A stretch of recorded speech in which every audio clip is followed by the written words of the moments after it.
Hello everybody and welcome back to This Week in Halo, the Halo video that catches you up with everything Halo related this past 7 days. In today's video, we have a brand new fan Halo game, never before seen Halo pre-release builds, the future of Halo Infinite and 343 Industries. There's even info on cut content for the Halo Infinite campaign. It is a big week for Halo news this week, so let's jump into it. First up today, we have Halo Combat Devolved. And when I say any art style of game works with Halo, this is the best proof of that. A Game Boy Color version of Combat Evolved. This is so damn cool. The vehicles work, infantry combat works, such a cool concept, and even the music has been retrofied.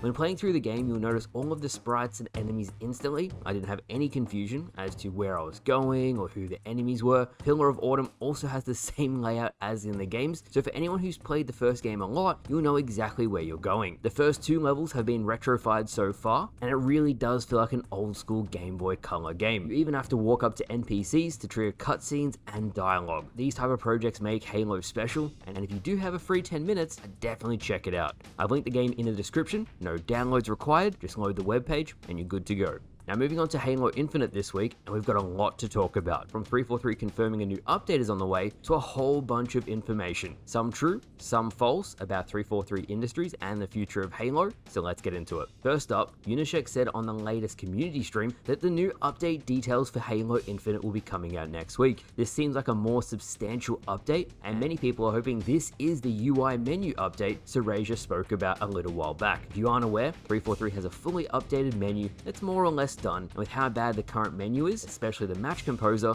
it really needs to be launched on the game. Personally, I wish you could pick past Halo game music in the menus. That's something I've always wanted, but I doubt we're ever going to get it. In terms of content, Grunt.api posted that VIP will be in the update. All I can say is finally. Like seriously, VIP has been waiting in the file since season 3, over a year ago. In terms of needle movers, honestly, VIP isn't going to do much. I don't think it was anybody's favorite mode on Halo 3, and I doubt it's going to make anyone reinstall. However, it's good for the players still on the game. Because it was made in season 3, it's actually one of the very rare dev finished pieces of playable content that players will be able to enjoy on Infinite. VIP will have multiple different variations, including one where if you pick up the power weapon, you become the VIP. Now earlier in the week, Bathrobe Spartan posted a whole bunch of info relating to 343 and the future of Halo Infinite. I saw a couple content creators make a video an hour after much of it was debunked, saying a lot of it was true, and I'm like, guys, did you not check your sources first? In any case, I waited a week to see what would come out as truthful and what is pure speculation. Some of the things in here are correct, others aren't. So what you need to know about Halo's future is this. 343 will continue to develop Halo games. Make of that what you will. Yes, a lot of the staff left. Not all of them have been replaced. Jez Corden reached out to his Halo contacts to verify much of the info. So if you hear anywhere that 343 isn't going to be developing Halo in the future, that's completely false. It's also true that 343 is still using contractors. Whether that will impact development of the next game, time will tell. However, if they do move to the Unreal Engine, which 99% of people believe is happening at this point, and hiring someone who's familiar with the engine to be able to do work straight away is much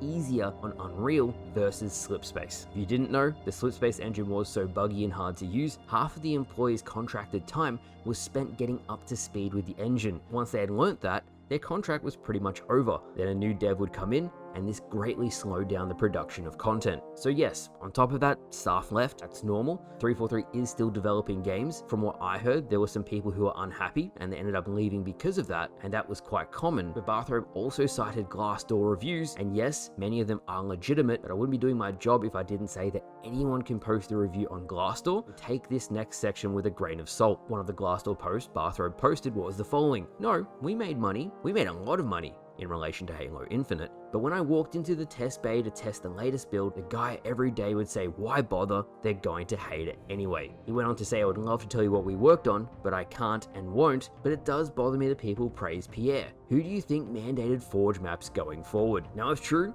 that does bother me. Forge maps are fine, but they're no replacement for the dev-related content. I could even go a step further and say the Forge maps 343 commissioned from Sperasoft weren't that great either. And Sperasoft made Catalyst, so something is definitely up. At the end of the day, I feel like a broken record. You cannot be charging heaps for microtransactions and then not have the content to back it up. Now, as I said, a new update is in the works. Serasia was right about that, and kudos to him. Serasia has also been looking at the pre-release Halo Infinite campaign, and he's discovered that not much was really genuinely cut from the campaign. Definitely not the 2/3 statement a lot of people thought. This raises numerous questions though. Did 343 purposely design the campaign to only have one biome, or were the extra biomes supposed to be campaign DLC? We'll never know. In other campaign news this week, and you may have seen this from other YouTubers, some leaked builds of Halo Combat Evolved Anniversary from a few months before release have come out. These builds, ironically, in many ways are actually better than the final version we got. Keyes has armor on versing the Flood before he's infected, elite models are slightly different, and the lighting in many areas I felt like was an improvement on the final game we got.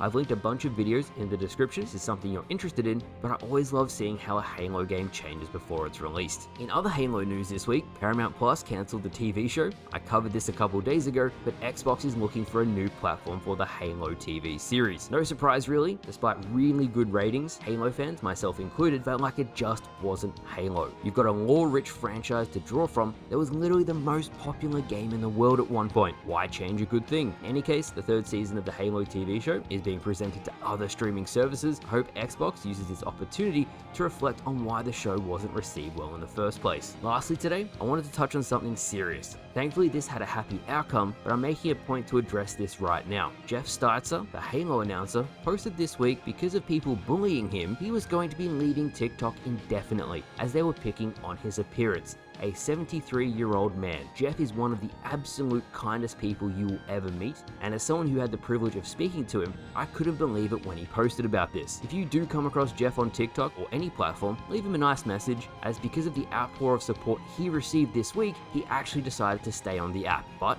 if people are mean in future, he'll be riding off into the sunset. I don't blame him. And that's it. That is this week in Halo. Quite a busy week for Halo news across the board, both for multiplayer and campaign, as well as some other things I really didn't expect to be talking about. When we get news of the new Halo Infinite update, I'll cover it as always, but thank you for watching, I hope you all enjoyed, and I'll see you guys later.